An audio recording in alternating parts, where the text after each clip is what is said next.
महाराष्ट्र में एससी के आरक्षण को लेकर एक बड़ी और निर्णायक खबर सामने आ रही है। राज्य सरकार द्वारा गठित न्यायमूर्ति अनंत मनोहर बदर समिति ने अपनी रिपोर्ट सौंप दी है, जिसके बाद एससी आरक्षण के उपवर्गीकरण की चर्चा तेज हो गई है।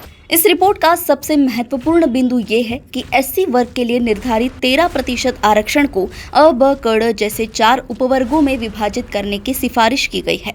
समिति ने साल 2011 की जनगणना और इंजीनियरिंग कॉलेजों में विभिन्न जातियों के छात्रों के प्रवेश के आंकड़ों का आधार लिया है। समिति के निष्कर्षों के अनुसार महार समाज के छात्रों ने शिक्षा के क्षेत्र में सबसे अधिक प्रगति की है, जबकि मांग मातंग समाज अभी भी पिछड़ा हुआ है।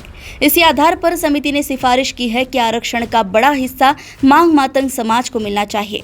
माना जा रहा है कि इस बदलाव का सबसे ज्यादा प्रभाव महार समाज पर पड़ेगा, जिनके आरक्षण के प्रतिशत में कमी आ सकती है।